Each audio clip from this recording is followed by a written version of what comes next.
Texas primaries here on GD Politics and Friends. This is our second time starting this live stream. So before I go ahead and introduce everyone this time around, I'm going to make sure that we are actually streaming this time because I don't want to fuck it up again. Before we are officially streaming. Okay, all right, that's what I like to hear. So, that was a bit of an okay, moment. We won't go down a rabbit hole of the technical difficulties that we've had to overcome this evening. Let them be the last. I already introduced everyone once for a non-existent audience. So first, let me say, welcome to our coverage of the Texas primaries plus North Carolina and Arkansas. I know that everybody is here for the Texas Senate race for the most part, and we are going to focus on that. But we're also going to talk about some of those down ballot races and what the main interesting part of covering primaries like this is we get to talk about the fights that the parties are having with each other, right? Oftentimes we're talking about the arguments between Republicans and Democrats. That gets a little stale. Now we get to talk about the fights that Democrats are having with themselves and Republicans are having with themselves as well. And that runs the gambit from fights over Israel to fights over MAGAism to fights over electability to fights over scandals. And so we're going to talk about all of it tonight. Before we get into it, I do want to go around and introduce everyone this evening. First, we'll go clockwise. Laksha Jain of Split Ticket and The Argument. Welcome once again to this live stream this evening. Hey, Galen, thanks for having me. Who's fighting about electability? I haven't seen anything about that. and the Twitter election nerd community goes wild. I'm sure we'll have plenty to say about that this evening. Also joining us this evening is Mary Radcliffe of 50+1 and a dear friend of the GD Politics podcast. Mary, welcome to the pod. Actually, not welcome to the pod. I made that mistake twice now. Welcome to the live stream. The pod was yesterday, Galen. That's right. Thank you for having me. This will be fun.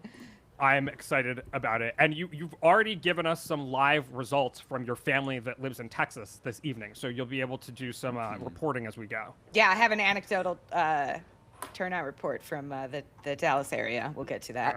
All right, we'll get to that. Okay. Also joining us this evening, managing editor at VoteBeat and former 538er, Nathaniel Rakich. Mary Radcliffe is also a former 538er. Don't want to miss that part of your biography. And we already had this back and forth debate when we forgot to actually live stream. We are 2 days off from the first anniversary of the shutdown of 538. So there's something in the air this evening.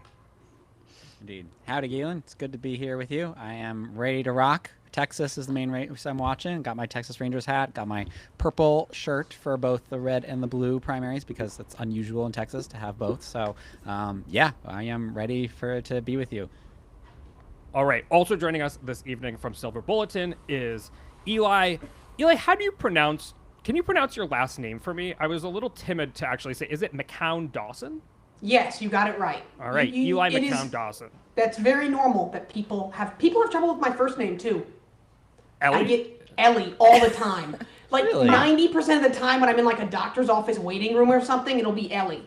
And I just I just go with it. Fascinating. I could see you being an Ellie. I like that. It's just you usually spell L-E-E-L-I though. That's what Yeah. confuses you need me. two but, L's. Yeah, I feel like you do. This is something I can commiserate with. I get Gallon, I get Galan, I get gay. I get people who are like timid about saying outright Galen, so they'll kind of like be like Galen, Galen, or something like that. I'm like, you just say the gay part. It's Galen. He puts the gay in Galen, folks. Thank you, Nathaniel. Also here with us this evening is Lenny Bronner, senior data scientist at the Washington Post. How's it going, Lenny? I'm doing very well. Thank you for having me. We're excited to have you. So I want to get to it. We're going to talk about what the parties are fighting about, as I mentioned, and a whole lot more. But before we do, let's talk about the voting process, because we actually have an expert on hand this evening, which is Nathaniel Rakich. You have been tracking what it's been like to vote in these three states throughout the day. There have been some hiccups. From what I understand, Yes, there have. nothing major. But some hiccups nonetheless that may result in some later calls this evening than we otherwise would have expected. Yeah, so the voting hours have been extended in a couple of different places. So first off, in North Carolina, there was one polling place that had technical issues, and so they have extended the hours there until 8:30 p.m. The rest of North Carolina is already closed. It's at 7:30 p.m. But this one polling place is staying open until 8:30, and as a result, no primary. We're not getting any results out of North Carolina. The whole state is going to have to wait for the 8:30. So that's there was a little bit of a wrench in our plans. Hopefully, at that point, we'll get a lot of results because obviously places will have had an hour to have tabulated the ballots and stuff like that. But that's number one. Number two, in Texas, there was an issue in Dallas and Williamson counties. So Dallas County is obviously Dallas, and then Williamson County is in the Austin area. Two decently sized counties, especially Dallas. But basically, what happened was that the Republican parties in these areas decided to go for to vote at neighborhood precincts rather than vote centers. So vote centers are these kind of big aggregate, places where lots of precincts come together. And actually, if you're from anywhere in the county, you can vote at them. But neighborhood polling places, precincts, are probably what most folks are familiar with. At least that's how I grew up voting, or I didn't grow up voting, how I voted initially, and how the town that I voted in voted. Wow, but it's like to you have voter to fraud go so early I know, in the right? evening. It really is. Wait until the sorry. ballots have been counted before we have to call the FBI on you. Yeah, too soon, Galen. But so Cash if Patel, is he back from Italy yet? Okay, sorry, What? go What? ahead. But basically, this was a change from how these counties normally vote. So a lot of voters were confused and went to the vote centers that they normally vote at and were told, you can't vote here. This is only for the people in this specific neighborhood now. And were kind of redirected. And basically, hundreds of voters ran into this issue, and it caused a lot of confusion. And as a result, a judge has ordered the Democratic primary, only the Democratic primary in Dallas County, to be extended until 9 p.m. So that'll obviously delay the results there. Dallas is obviously, again, a big county with a lot of Democratic votes in particular. So, obviously we're watching the Senate race that looks like very, very close there.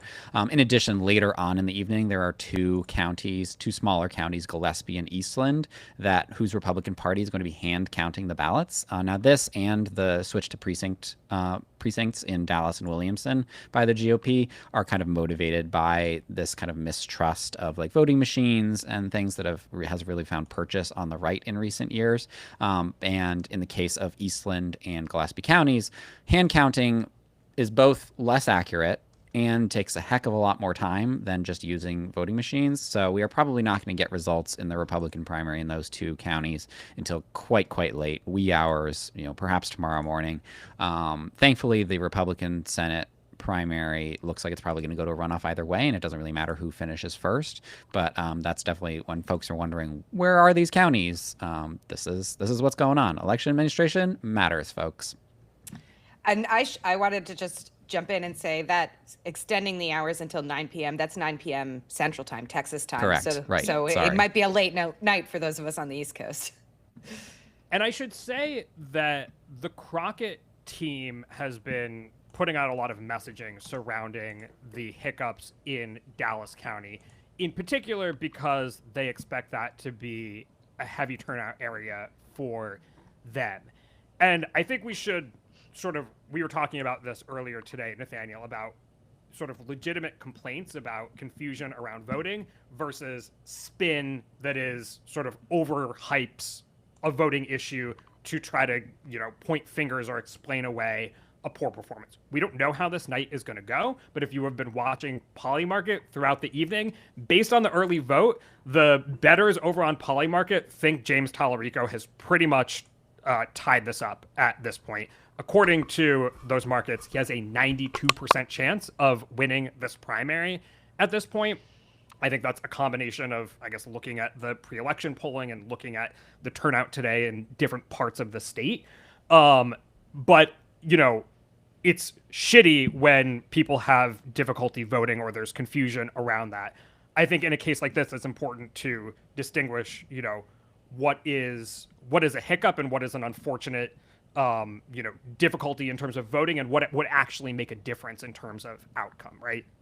Right. And I want to be very clear. So there are a lot of things here. So first of all, even if we were to take Jasmine Crockett at face value and say that, this is going to hurt her campaign, this is not like, quote unquote, voter suppression by Republicans. This was something Republicans want Jasmine Crockett to be the nominee. So like, it doesn't make sense for them to do something that hurts her. This was literally like Republicans in Dallas County who can control whether they use precincts or vote centers, believe that precincts are like more secure and less susceptible to fraud, and that is the reason they're doing this. Obviously, it is unfortunate that it has had the kind of this confusion impact. Although it should be noted that the county and all the campaigns have been trying to educate voters. We knew this issue was happening for months, and so places have been trying to tell people your voting place has changed. Make sure you look up your voting place. But obviously, people are busy. They don't necessarily take up the time to do that. But yeah, to the point about Crockett, like especially now that the polling places, the hours have been extended until 9 p.m. Central, like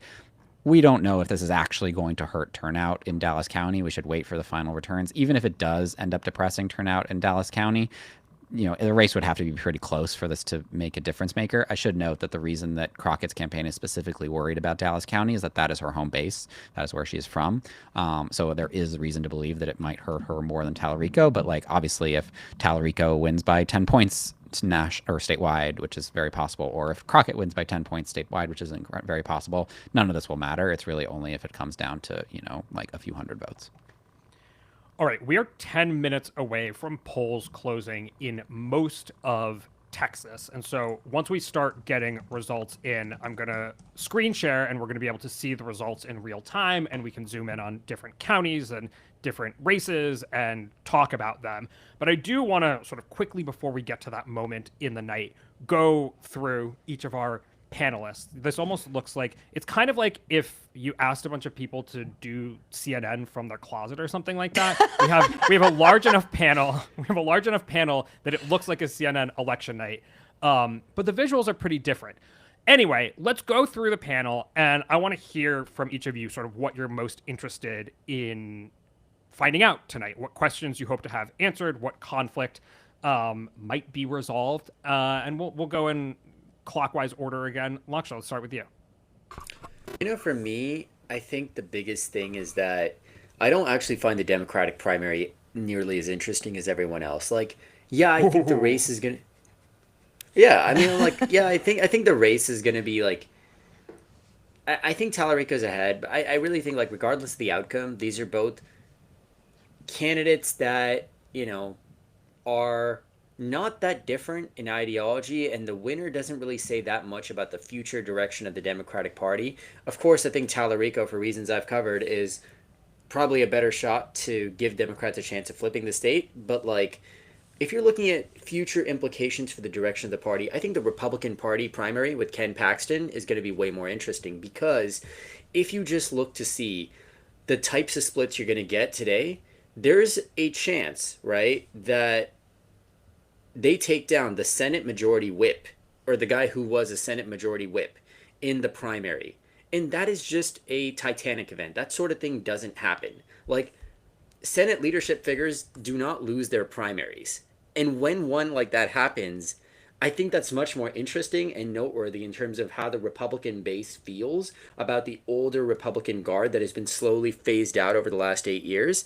And for anyone thinking Trumpism without Trump, I'm like,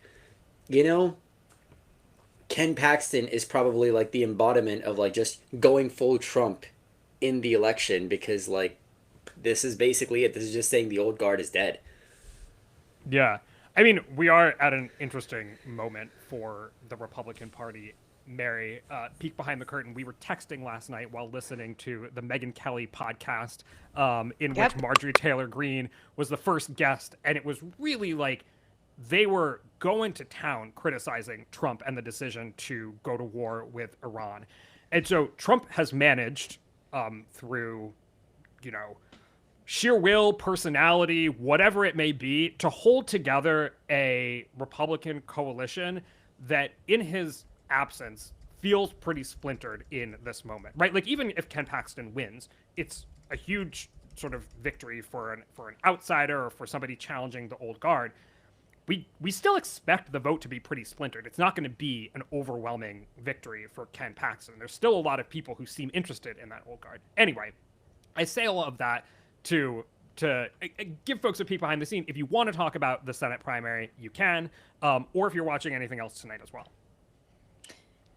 Well, I mean, I tend to agree. I tend to focus less on like the actual outcomes and more on changes in demographics when we're looking at these kinds of things. So perhaps in like a continuation of what we were looking at in 2025, I'm really interested to see what the vote looks like in more Latino areas of Texas, right? We saw those areas shifting back towards Democrats in the 2025 races last year in New Jersey and Virginia.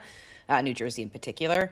So I'm very curious to see not just who those voters are choosing, but which primaries Latino voters are choosing to participate in, which could be something of a look into how those voters are thinking about the elections in November. So I'm interested in the Rio Grande Valley and what's going on there and how those voters are looking at these races.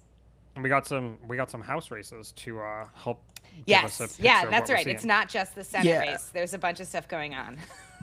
Yeah, I do want to sound a note of caution on that, though, right? Because like people might decide to vote in the primary that has like the more interesting like local race or whatever, and I'm not sure it's super predictive of like how they're going to vote in November, for instance. Actually, so, the South Texas.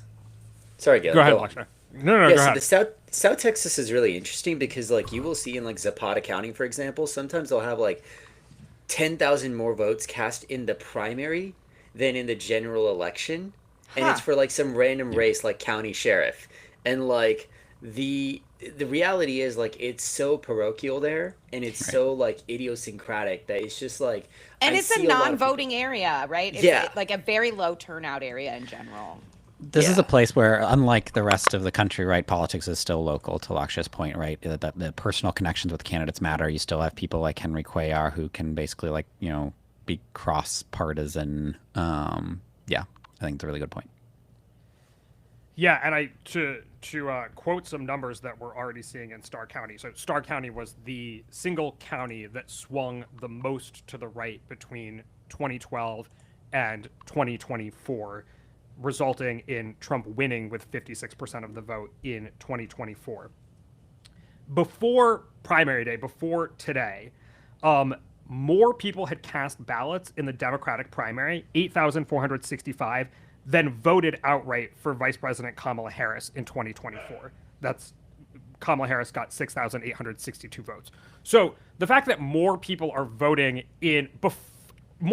early voting in this Democratic primary than even cast a ballot in the 2024 presidential election is a pretty wild number. Well, cast a ballot for a Democrat. For a Democrat, of course. But let's continue down the line. I just got a message from Nathaniel. Okay, got it.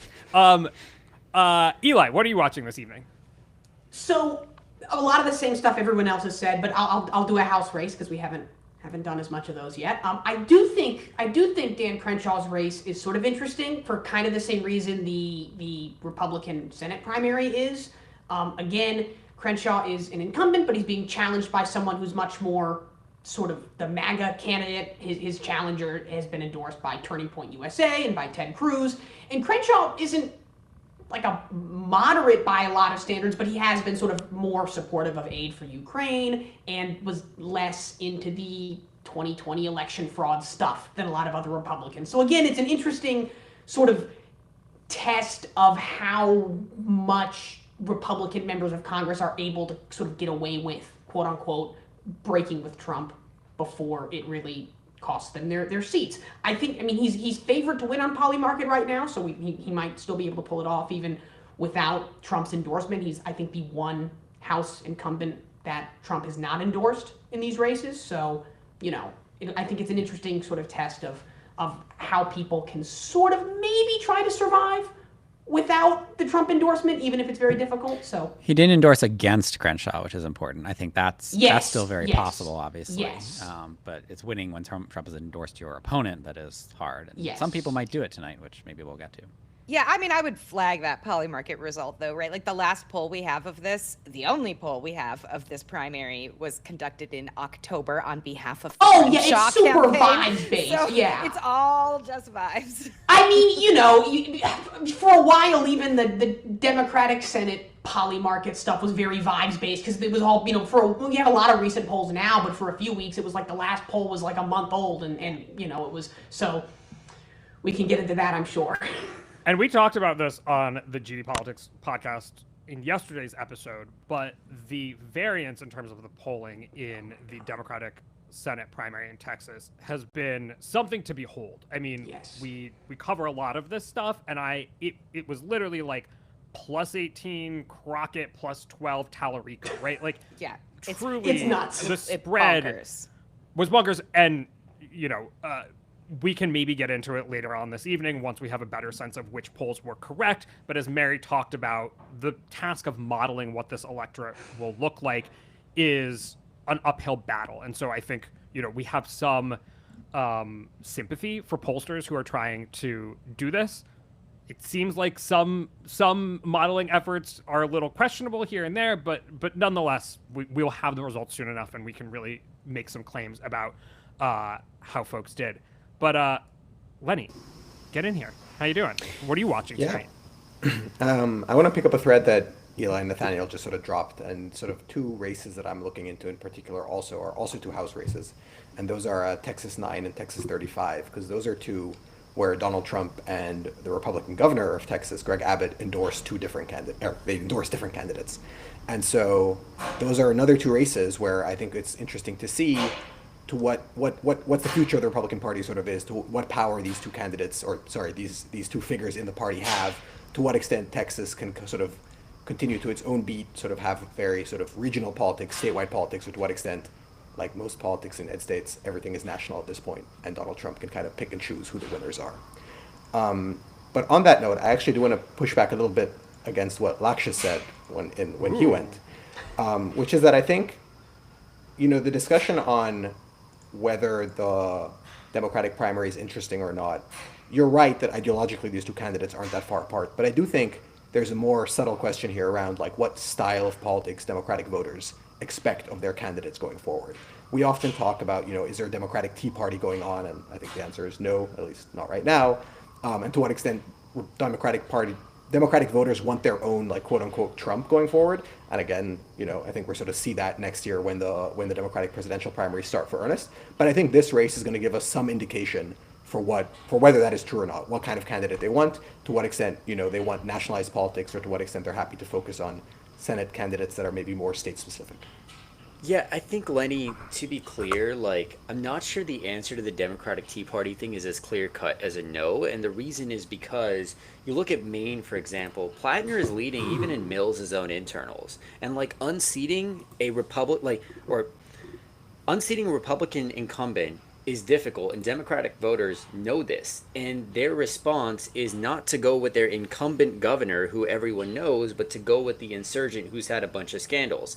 That's the type of thing. Or Zoran winning in New York. Zoran was not a problematic candidate, but again, Zoran beating the entire field of Brad Lander, Adrian Adams, not just Cuomo, that's another point in favor. So, I don't know that the answer is as clear cut as a no. I do think that Crockett style is more of there was a debate recently on do they need to fight, or do they need to would fighting get them more votes? I think Crockett is a great example of testing.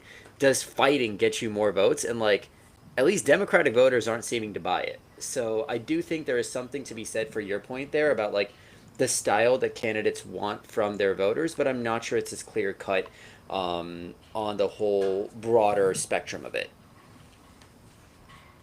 I have a feeling we're going to talk a lot about this question tonight.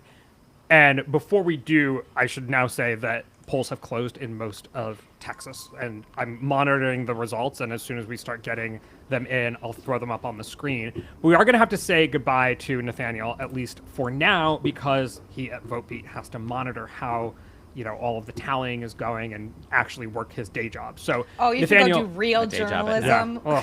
Ugh. Gross. While we just hang out and chit chat. I know. Yeah, Mary, where's your whiskey? Oh, I don't have whiskey yet. I just have water in this Steelers I cup. feel like tonight's a bourbon All right, night. We gotta, That's yeah. Kentucky. We gotta save some of the performance for later on in the evening. Indeed.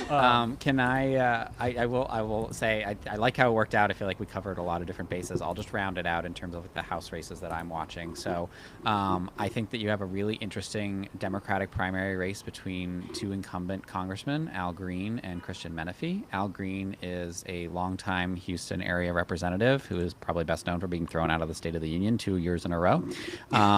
Christian Menefee was just elected in a special election, but because of the redistricting, they got thrown together into the same seat.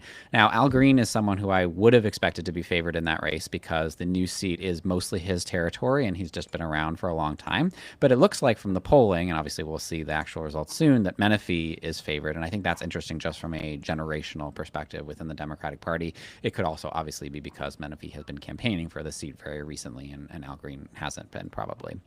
I'll also point out the Republican primary in Texas's 23rd district, which has gotten really ugly. So this is Congressman Tony Gonzalez's seat. He already got forced into a runoff against YouTube gun influencer Brendan Herrera last time out. But this year, Gonzalez has been engulfed in a scandal because a former staffer of his who died by self-immolating, the allegations have come out that she was having an affair with Gonzalez, and obviously that's obviously a tragic situation that she subsequently killed herself, and that has given him a lot of bad press. That he was pressuring her to send him sexually explicit photos. Yes, some text messages came out. A lot of Republicans have been distancing themselves from him, like Mike Johnson notably, like basically hung him out to dry.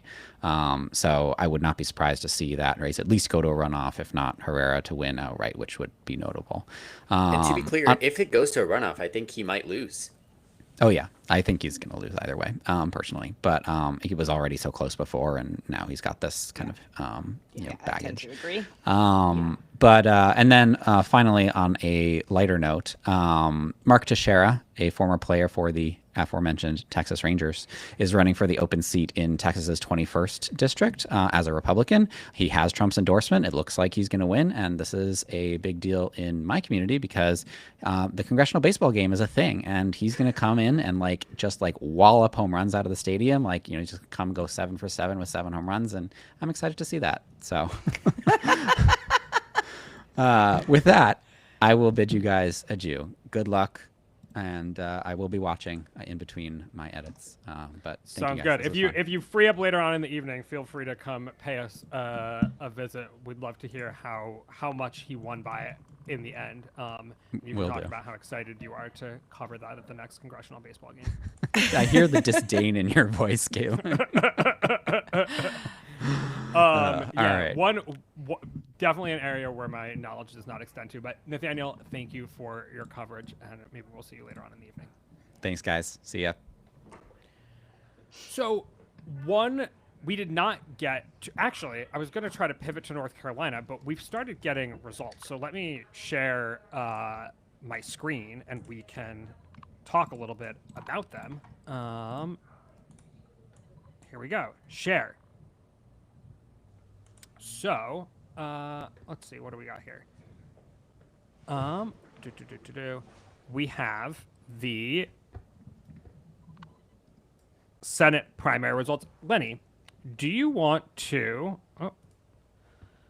kick us off with maybe starting to talk about where you're going to be watching throughout the state as the results come in? And do you want to talk about Republican or Democrat first? Let's start with the the Republican one, because you just had that up. I guess you were now on the Democratic one, but yes. So there are obviously, we'll be looking at county level results all over the state, and maybe sort of by the end we'll be able to kind of draw more sweeping conclusions. But there are a few counties that I think are worth sort of looking in particular throughout the night and maybe continuously checking in on. The first one that I'll be looking at is Collin County, which is sort of the North Dallas suburbs. This was a historically strong Republican county. In 2000, the Republicans won it by 50 percentage points. It's been trending to the left. In 2020, Trump won it by only 4. It's like a highly educated county, or like a county with a lot of voters with a college degree. I think according to the census, 56% of voters there have at least a bachelor degree. it's seen some like rapid demographic change, and it'll be interesting to watch because if Paxton, dominates here, then basically like the populists or the I guess the populists have sort of fully captured the suburban Republican Party. But if Cornyn sort of manages to hold some kind of higher vote share here, the institutional Republicans still are viable in sort of more upscale suburbs.